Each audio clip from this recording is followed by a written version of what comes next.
मेरे छात्र एवं छात्राएं कैसे हैं। आशा करते हैं कि आप लोग स्वस्थ होंगे, मन से पढ़ाई करते होंगे। अब आप लोगों का बहुत ही कम समय बचा है, तो इसी आशा और उम्मीद के साथ जो आपकी सपना साकार हो, आपका लक्ष्य पूरा हो, इसके लिए आप सबों को मेरा आशीर्वाद भी है। और आज हम लोग Krishna tuition centre Birpur YouTube channel पर हिंदी गद्य खंड का फुल रिवीजन करेंगे। आज हम लोग पाठ 6 से लेकर के पहले पाठ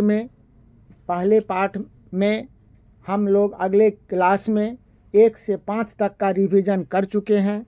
आज हम लोग 6 से लेकर पाठ 6 से 12 तक का गद्य खंड का आज हम लोग रिवीजन करेंगे।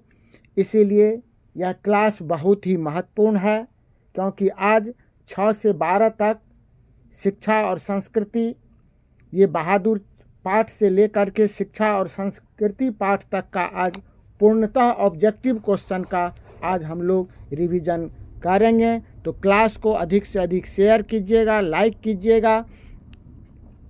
अब देखिए, पहला प्रश्न जो है आपके पास में, पहला प्रश्न आपके पास में जो है यह बहादुर पाठ पहला क्या है? बहादुर। पहला ये पाठ 6 बहादुर है। तो बहादुर का पहला क्वेश्चन, बहादुर शीर्षक कहानी में कौन अपने शरीर की मालिश बहादुर से कराता था? प्रश्न क्या है? बहादुर शीर्षक कहानी में कौन अपने शरीर की मालिश बहादुर से कराता था? नरेश, नरेन, युगल, किशोर, ये है। तो मालिश जो है अपने शरीर का, यह किशोर कौन था? तो लेखक का पुत्र था, नहीं तो किशोर मालिश कराता था। सशक्त कथाकार अमरकांत का जन्म किस वर्ष हुआ था? ऑप्शन में 1925, 1922, 1920, 1930। आप लोग भी अपना जवाब दीजिएगा। आप लोग कमेंट नहीं करते हैं, कमेंट करके बताइएगा कितना आपका सही जवाब जा रहा है, जिससे ये पता चलेगा आपकी तैयारी कैसी है। तो अमरकांत का जन्म 1922 ईस्वी में हुआ था। सही जवाब क्या होगा? 1922 ईस्वी। अगला प्रश्न है, बहादुर पर कितने रुपये की चोरी का इल्ज़ाम लगा? तो बहादुर पर 11 रुपये के चोरी का इल्ज़ाम लगा। बहादुर का पूरा नाम क्या था? बहादुर का पूरा नाम दिल बहादुर था। बहादुर का पूरा नाम दिल बहादुर था। बहादुर शीर्षक कहानी के कहानीकार कौन है? अमरकांत। बहादुर शीर्षक कहानी के कहानीकार कौन है? अमरकांत। बहादुर शीर्षक कहानी में निर्मला कौन थी? कहानीकार की पत्नी। निर्मला कौन थी? कहानीकार की पत्नी। बहादुर का बाप कहाँ मारा गया था? युद्ध में। बहादुर का बाप कहाँ मारा गया था? युद्ध में। इस मोहल्ले में डैश बहुत लोग रहते हैं। इस मोहल्ले में खाली जगह में तुच्छ होगा। इस मोहल्ले में तुच्छ बहुत लोग रहते हैं। जिंदगी और जोंक किसकी कहानी है? अमरकांत की। जिंदगी और जोंक किसकी कहानी है? अमरकांत की। जिंदगी और जोंक किनकी रचना है? अमरकांत की। बहादुर से मार खाकर भैंस भागी भागी किसके पास चले गई? माँ के पास चले गई। लेखक अमरकांत ने हाई स्कूल की शिक्षा कहाँ से प्राप्त किया था? बलिया से। कहाँ से प्राप्त किया था? बलिया से। दिल बहादुर कहाँ का रहने वाला था? दिल बहादुर कहाँ का रहने वाला था? नेपाल का रहने वाला था। कहाँ का रहने वाला था दिल बहादुर? नेपाल का रहने वाला था। लेखक के रिश्तेदार ने बहादुर पर क्या आरोप लगाया? पैसे चुराने का आरोप लगाया। क्या आरोप लगाया था? पैसे चुराने का। मित्र मिलन शीर्षक कहानी संग्रह किनकी रचना है? अमरकांत का। किनकी रचना है? अमरकांत का। पत्नी, लेखक की पत्नी के रिश्तेदार किस दिन आए थे? रविवार के दिन। किस दिन आए थे? रविवार के दिन आए थे। बहादुर शीर्षक पाठ में किसकी कहानी है? नेपाल गवई गोरखे की। किसकी कहानी है? नेपाली गवई गोरखे की।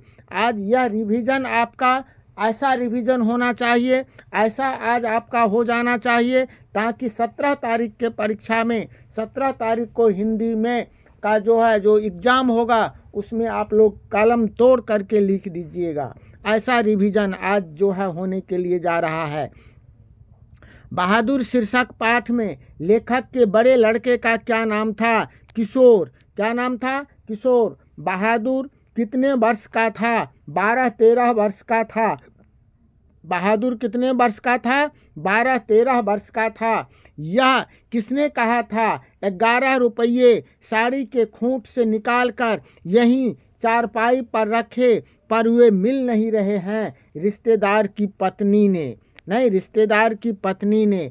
तो प्यारे बच्चे, इस तरह से हम लोग ये इम्पोर्टेंट जो बहादुर शीर्षक पाठ से ऑब्जेक्टिव को देखें।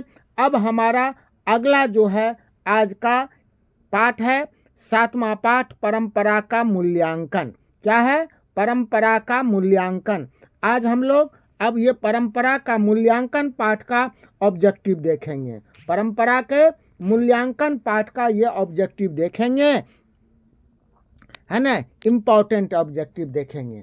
आज आपका रिवीजन, ये ऐसा रिवीजन हो रहा है जो कि जिससे कि किसी भी पाठ से कोई प्रश्न पूछेगा तो आपका एक भी प्रश्न गद्य खंड से नहीं छूटेगा। तो पहला है, यदि मनुष्य परिस्थितियों का नियामक नहीं है तो परिस्थितियां भी मनुष्य की नियामक नहीं है। यह कथन किस लेखक का है? किस लेखक का है? ऑप्शन में है हजारी प्रसाद द्विवेदी, गुणाकर मूले, रामविलास शर्मा, मैक्स मूलर। तो यह किसका है? यह रामविलास शर्मा का है। नहीं, किसका है? रामविलास शर्मा का। परंपरा का मूल्यांकन के लेखक कौन है बाबू? ये रामविलास शर्मा है। और यह पंक्ति परंपरा के मूल्यांकन से लिया गया है। परंपरा का मूल्यांकन शीर्षक कौन सी विधा की रचना है? तो परंपरा की मूल्यांकन शीर्षक कौन सी विधा की रचना है? निबंध है कि कहानी है कि भाषण है कि यात्रा वृतांत है? तो ये निबंध है। क्या है? ये निबंध है। रामविलास शर्मा का निबंध इनमें से कौन है? देखिए, रामविलास शर्मा का निबंध कौन है? मछली, श्रम विभाजन और जाति प्रथा, परंपरा का मूल्यांकन। सही जवाब क्या होगा? परंपरा का मूल्यांकन। परंपरा के मूल्यांकन के लेखक कौन है? रामविलास शर्मा। कौन है? रामविलास शर्मा। दूसरों की नकल कर लिखा गया साहित्य कैसा होता है? अधम होता है। कैसा होता है? अधम होता है। शेक्सपियर कौन थे? नाटककार थे। शेक्सपियर कौन थे? नाटककार थे। परंपरा का मूल्यांकन निबंध किस पुस्तक से लिया गया है? परंपरा का मूल्यांकन से। कहाँ से? परंपरा का मूल्यांकन से। रामविलास शर्मा निम्नलिखित में क्या थे? आलोचक थे। कौन थे? रामविलास शर्मा क्या थे? आलोचक थे।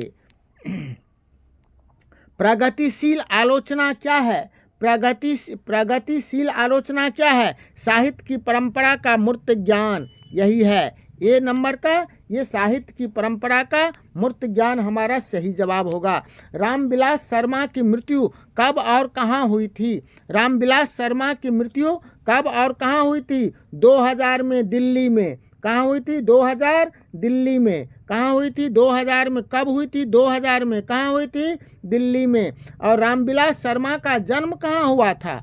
रामविलास शर्मा का जन्म कहाँ हुआ था? जन्म कब हुआ था? रामविलास शर्मा का जन्म कब हुआ था? तो रामविलास शर्मा का जन्म 10 अक्टूबर 1912 ईस्वी को हुआ था। कब हुआ था? 10 अक्टूबर 1912 ईस्वी को हुआ था। साहित्य की परंपरा का पूर्ण ज्ञान किस व्यवस्था में संभव है? समाजवादी व्यवस्था में संभव है। किस व्यवस्था में? समाजवादी व्यवस्था में। किसके लिए परंपरा का ज्ञान सबसे आवश्यक है? तो जो साहित्य में परिवर्तन करना चाहते हैं, जो लकीर क्या फकीर रहा नहीं चाहता है, जो क्रांतिकारी, ये सब होगा इसमें से। क्या होगा? ये सब होगा, है ना। उसके बाद क्या है, परंपरा का मूल्यांकन निबंध का समापन करते हुए लेखक कैसा स्वप्न देखता है। परंपरा का मूल्यांकन निबंध का समापन करते हुए लेखक कैसा स्वप्न देखता है, तो समाज में लेखक ये क्या रामविलास शर्मा क्या कहते थे, जो देश में समाजवादी व्यवस्था हो, अधिक से अधिक लोगों के साक्षर होने हो और अधिक लोगों द्वारा साहित्यकारों की रचना पढ़ने। तो इसका मतलब ये सभी होगा, इसमें उपयुक्त सभी। सारे यूरोप के लोग किस सभ्यता से प्रभावित थे, एथेंस की सभ्यता से प्रभावित थे। किससे? एथेंस की सभ्यता से प्रभावित थे। शैली और वायरन कहाँ के थे? शैली और वायरन कहाँ के थे? यूनान के थे। कहाँ के? यूनान के। अगला क्या है, भौतिकवाद का अर्थ भाग्यवाद नहीं है। यह किस निबंध की पंक्ति है? परंपरा का मूल्यांकन का है। किसका है? परंपरा का मूल्यांकन। लेखक रामविलास शर्मा कब से कब तक भारतीय प्रगतिशील लेखक संघ के महामंत्री थे? तो 1949 से लेकर 1953 ईस्वी तक। कब तक? 1949 से लेकर 1953 ईस्वी तक। द्वंद्वात्मक भौतिकवाद मनुष्य की चेतना को आर्थिक संबंधों से प्रभावित मानते हुए उनकी सापेक्ष स्वाधीनता स्वीकार करता है। यह पंक्ति किस शीर्षक पाठ से है? परंपरा का मूल्यांकन पाठ से है। अगला प्रश्न है, अगला क्या है? अगला है लेखक रामविलास शर्मा को उनकी किस रचना पर साहित्य अकादमी पुरस्कार प्राप्त हुआ है? तो निराला की साहित्य साधना पर। किस पर हुआ था? निराला की साहित्य साधना पर।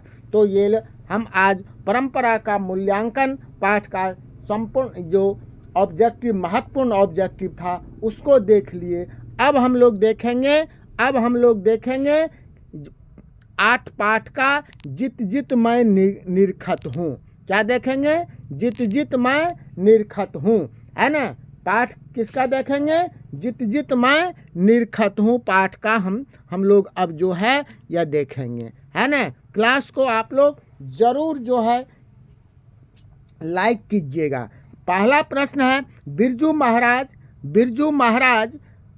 पंडित बिरजू महाराज ने गांडा किससे बंधवाया था? तो बाबूजी से। किससे बंधवाया था? बाबूजी से, है ना। अपने पिता को ही गुरु बनाए थे। बिरजू महाराज अपना सबसे बड़ा जज किसको मानते थे? अम्मा को। किसको मानते थे? अम्मा को, माँ को मानते थे, है ना। अम्मा को मानते थे। अगला क्या है, बिरजू महाराज के चाचा का नाम क्या था? शंभू महाराज। बिरजू महाराज के चाचा का नाम क्या था? शंभू महाराज। बिरजू महाराज ने ठुमरिया किससे सीखी थी? अम्मा से, अर्थात अपनी माँ से। किससे सीखी थी? माँ से। सही जवाब क्या होगा? माँ से। पंडित बिरजू महाराज 10 साल तक के थे तभी उनके पिता का देहावसान हो गया। कै साल का? 9.5 साल का था। कै साल का था? 9.5 साल का। कितने साल के? 9.5 साल के। बिरजू महाराज का संबंध किससे है? बांसुरी से, तबला से, कथक नृत्य से, संतरा से। किससे है? बिरजू महाराज का संबंध किससे है? तो कथक नृत्य से है। किससे है? कथक नृत्य से है। बिरजू महाराज सबसे बड़ा जज किसे मानते थे? अपनी माता को नहीं। पंडित बिरजू महाराज लखनऊ घराने की किस पीढ़ी के कलाकार थे? 7वीं पीढ़ी के कलाकार थे। बिरजू महाराज को संगीत नाटक अकादमी अवार्ड किस उम्र में मिला था? 27 वर्ष की उम्र में मिला था। पंडित बिरजू महाराज की ख्याति किस रूप में है? नर्तक के रूप में है ना। किस रूप में है? लोग जाने जाते हैं पंडित बिरजू महाराज को जाने जाते हैं किस रूप में? नर्तक के रूप में। बिरजू महाराज किस शैली के नर्तक हैं? कथक नर्तक हैं। किसके? कथक नर्तक हैं। बिरजू महाराज का संबंध किस घराने से है? लखनऊ घराने से है। बिरजू महाराज का संबंध किस घराने से है? लखनऊ घराने से है। सर्वप्रथम पुरस्कार बिरजू महाराज को कहाँ मिला था? कलकत्ता में। नहीं, वहीं पर चेन लॉकेट मिला था जो अपने शंभू महाराज और पिताजी के साथ, नहीं, शंभू महाराज चाचा और पिताजी के साथ नाचने के लिए कलकत्ता गए थे, वहीं पर पहला अवार्ड जो है पुरस्कार मिला था। बिरजू महाराज किनके असिस्टेंट बने? बिरजू महाराज किनके असिस्टेंट बने? शंभू महाराज, रोशन महाराज, लच्छू महाराज, इनमें से कोई नहीं। तो बिरजू महाराज किनके बने थे? लच्छू महाराज के, है ना। बिरजू महाराज किनके बने थे? लच्छू महाराज के। अगला क्या है? शंभू महाराज बिरजू महाराज के कौन थे? मौसा, भाई, पिता, चाचा। तो शंभू महाराज चाचा थे।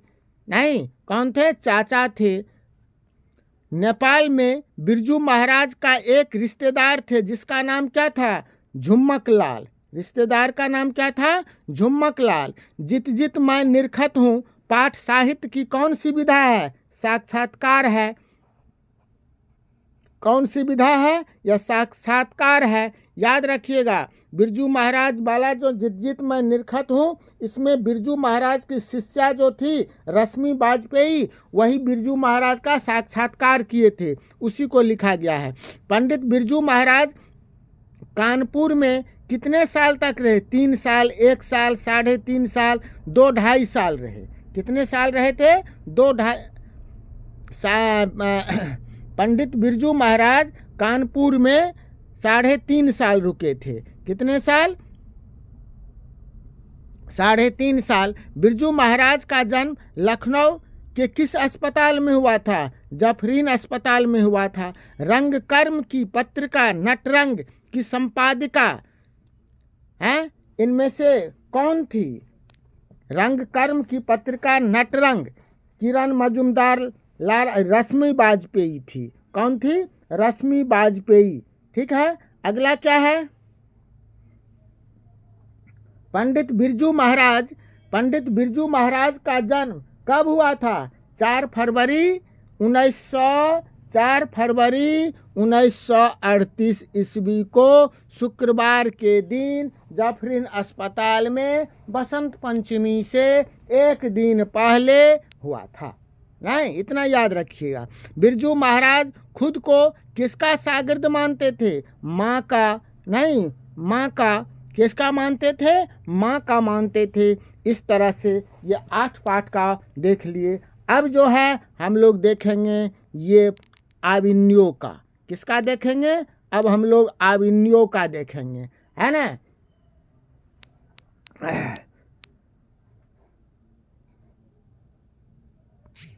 आविन्यो का देखेंगे। तो पहला क्या है?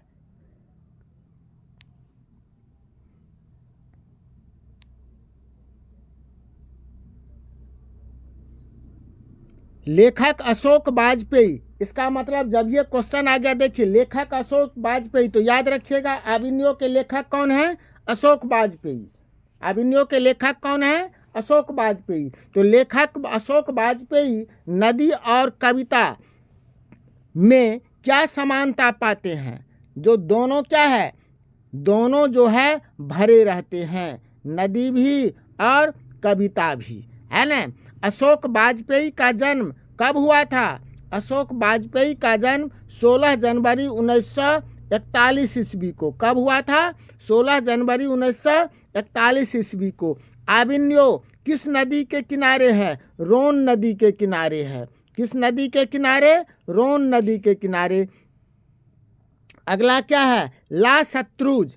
ला शत्रुज क्या है? ला शत्रुज क्या है? गांव है, नगर है, ईसाई मठ है। ला शत्रुज क्या है? ईसाई मठ है। ला शत्रुज क्या है? ईसाई मठ है ना। पिकासो क्या थे? नाटककार, चित्रकार, उपन्यासकार, निबंधकार। तो पिकासो चित्रकार थे। पिकासो क्या थे? पिकासो क्या थे? चित्रकार थे, है ना। तो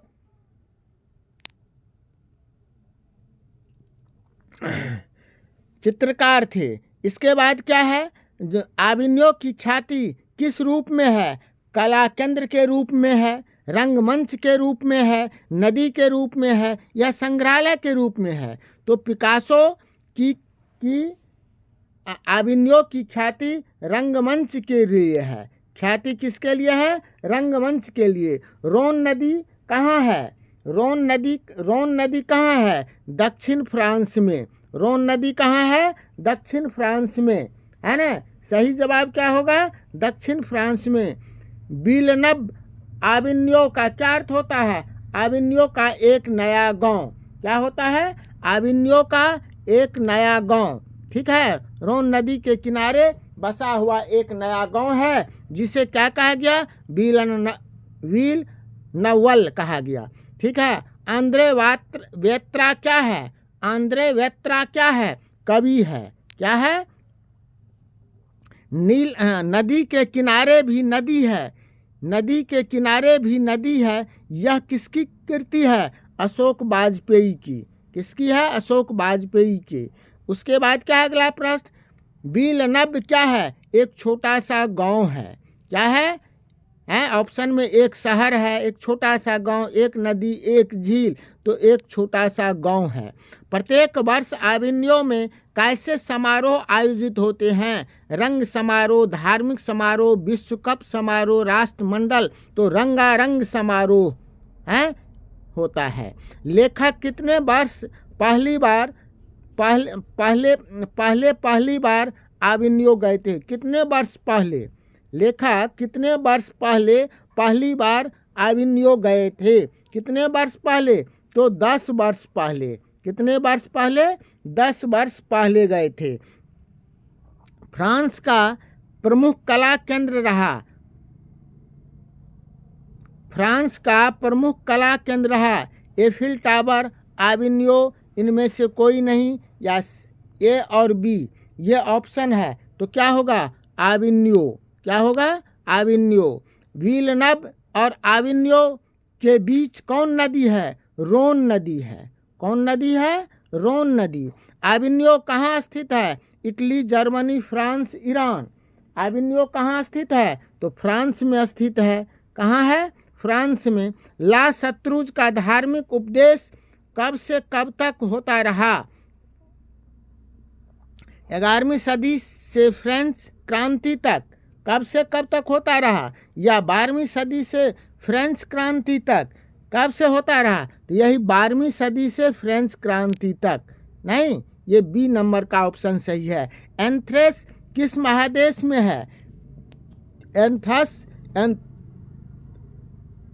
एथेंस किस महादेश में है? Asia, Africa, Australia, Europe. तो क्या होगा? यूरोप में है। किस महादेश में है?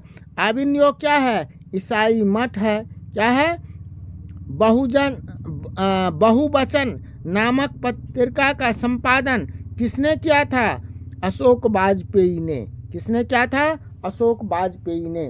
तो इस तरह से हम लोग ये देखें। अब देखेंगे 10वां पाठ का। क्या देखेंगे?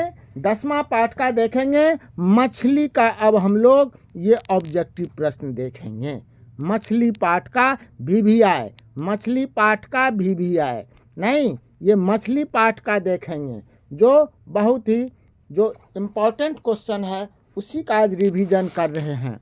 नौकर की कमीज किसकी रचना है?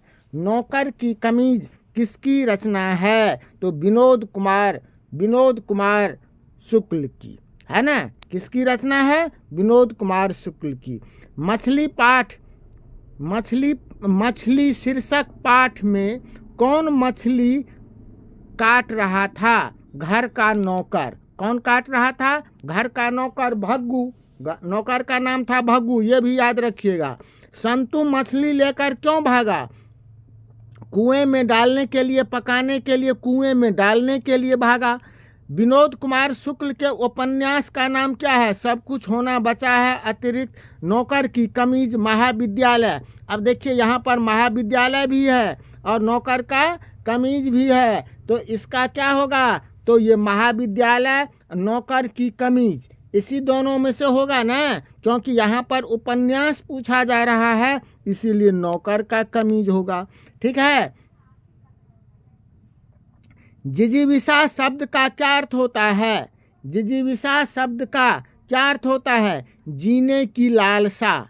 क्या होता है? जीने की लालसा। ठीक है। मछली किस कहानी की रचनाकार है? विनोद कुमार शुक्ल की। किनकी रचना है? विनोद कुमार शुक्ल की। मछली किस प्रकार की कहानी है? सामाजिक है, व्यंग्यात्मक है, मनोवैज्ञानिक है, ऐतिहासिक है? तो सामाजिक कहानी है ना। महाविद्यालय पुस्तक से कौन सी रचना संकलित है? मछली, क्योंकि मछली लिया गया है महाविद्यालय से ही।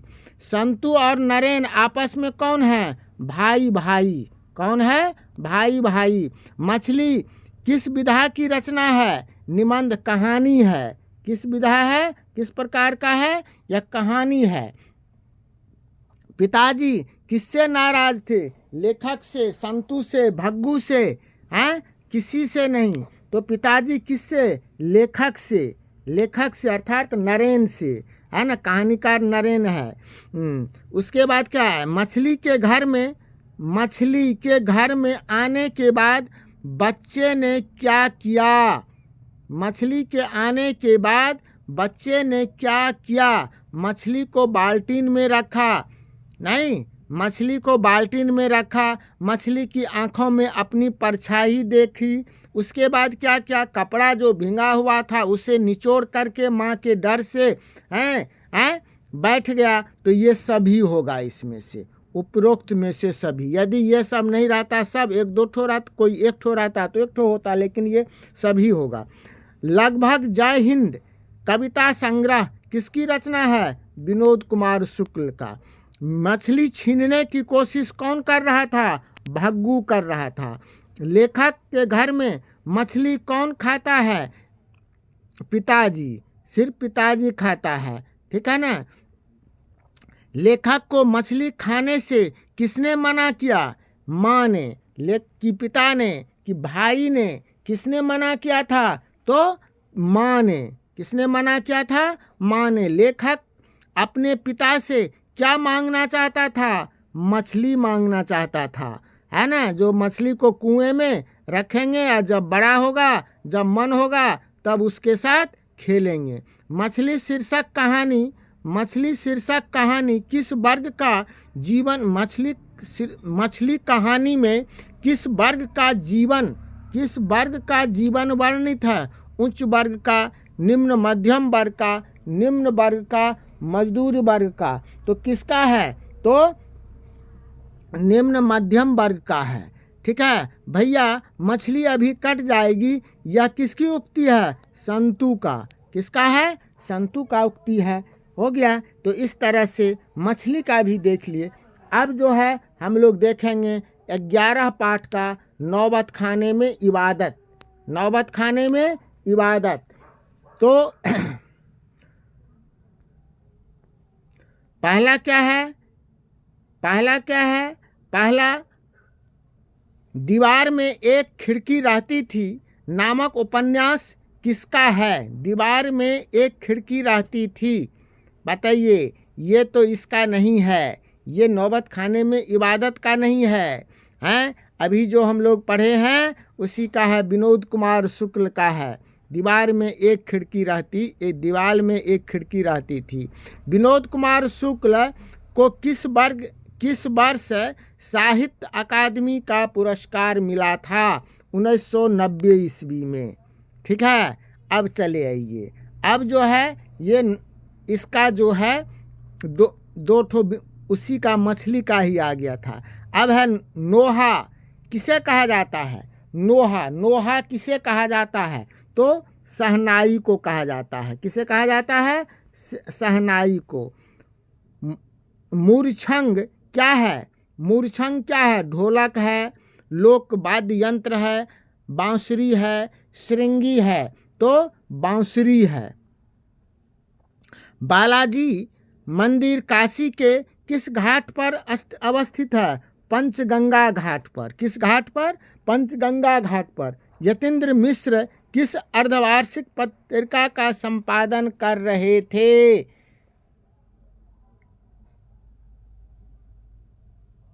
यतीन्द्र मिश्र किस वार्षिक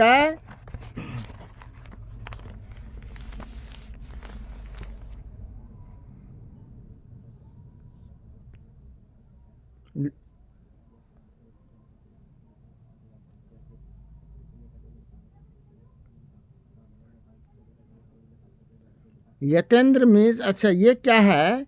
मूर्छंग।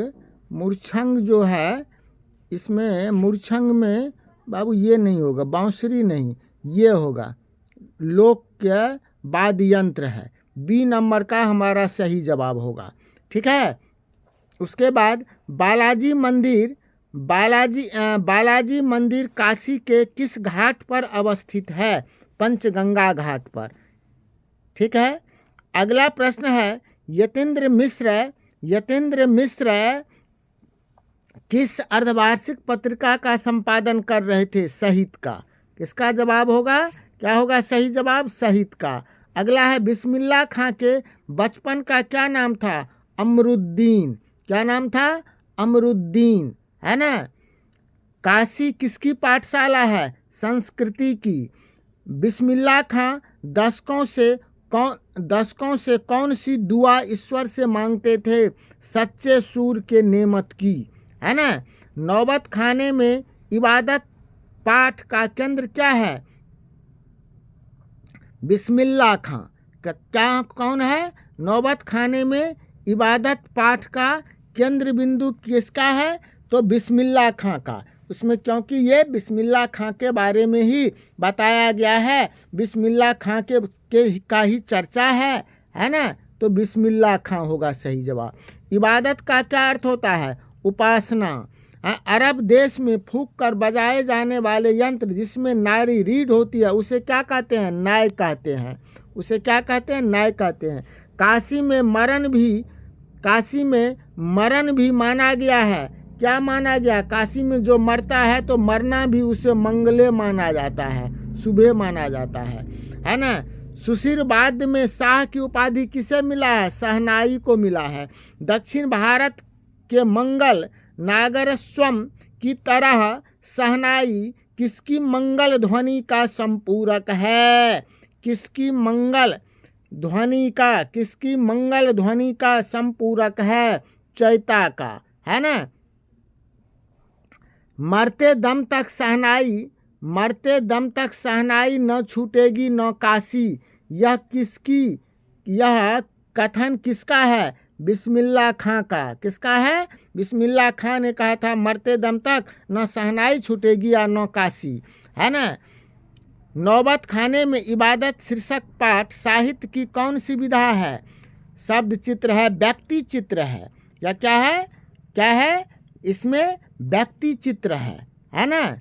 नौबत खाने में इबादत व्यक्ति चित्र है। बिस्मिल्लाह खां का संबंध किससे है? शहनाई से है। किससे है?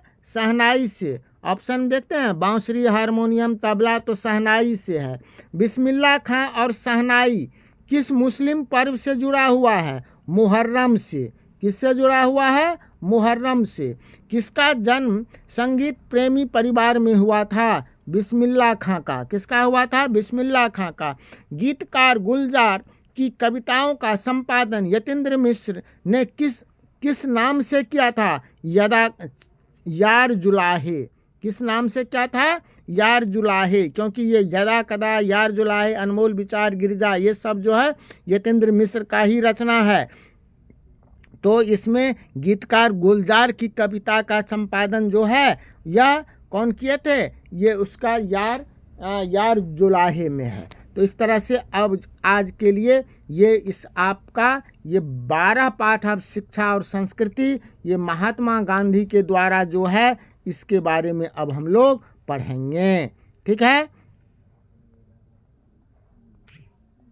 क्या है? दक्षिण अफ्रीका प्रवास। दक्षिण अफ्रीका प्रवास, दक्षिण अफ्रीका से महात्मा गांधी कब लौटे थे? 1915 ईस्वी में। कब लौटे थे? 1915 ईस्वी में। महात्मा गांधी के पिता का नाम क्या था? करमचंद गांधी। महात्मा गांधी के पिता का नाम करमचंद गांधी, है ना। ये तीनों याद रखिए, पिता का नाम, माता का नाम और पत्नी का नाम, ठीक है। कस्तूरबा गांधी, पुतलीबाई और करमचंद गांधी, ये सब। आध्यात्मिक शिक्षा से गांधी जी का क्या तात्पर्य है? हृदय की शिक्षा। आध्यात्मिक शिक्षा से गांधी जी का क्या तात्पर्य है? हृदय की शिक्षा। कौन चाहते थे कि सभी देशों की संस्कृति की हवा उनके घर के पास ही बहती रहे? राजेंद्र प्रसाद या महात्मा गांधी? महात्मा गांधी चाहते थे। गांधी जी का दक्षिण अफ्रीका प्रवास कब से कब तक रहा? दक्षिण अफ्रीका प्रवास कब से कब तक रहा? 1893 से 1914 ईस्वी तक, और 15 में भारत लौट के आ गए थे। किनके जन्म दिवस को अहिंसा दिवस के रूप में मनाया जाता है? महात्मा गांधी के जन्म दिवस को। महात्मा गांधी के अनुसार उदात्त और बढ़िया शिक्षा क्या है? आध्यात्मिक शिक्षा, अहिंसक प्रतिरोध, या यांत्रिक शिक्षा, या साक्षरता? नहीं तो क्या होगा? अहिंसक प्रतिरोध शिक्षा जो है सबसे बढ़िया और उदात्त शिक्षा है। शिक्षा और संस्कृति पाठ के लेखक कौन हैं? महात्मा गांधी, भीमराव अंबेडकर, रविंद्रनाथ ठाकुर और विनोबा भावे। तो कौन होगा? महात्मा गांधी हैं। महात्मा गांधी का शिक्षा शास्त्र विषयक निबंध क्या है? शिक्षा और संस्कृति। क्या है? शिक्षा और संस्कृति। डोरही पर आलाप शीर्षक काव्य संग्रह किनकी रचना है? डोरही पर आलाप शीर्षक काव्य किनकी रचना है? डोरही पर आलाप, है ना, तो महात्मा गांधी का। किनकी रचना है? महात्मा गांधी का। महात्मा गांधी जी की स्मृति में पूरा राष्ट्र किस तारीख को जयंती मनाता है? 2 अक्टूबर को।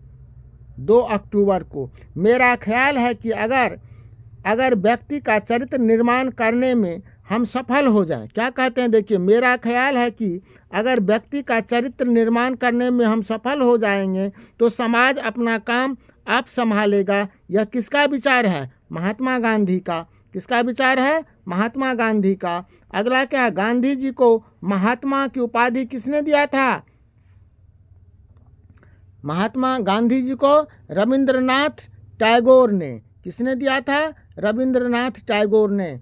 कौन संस्कृति इतने रत्न भंडार से भरी है जितनी कि हमारी अपनी संस्कृति है? यह किसने कहा था? महात्मा गांधी ने। किसने कहा था? महात्मा गांधी ने, है ना। किसने कहा था? महात्मा। अहिंसा दिवस के रूप में किसका जन्म दिवस मनाया जाता है? महात्मा गांधी का जन्म दिवस मनाया जाता है। यतेंद्र मिश्र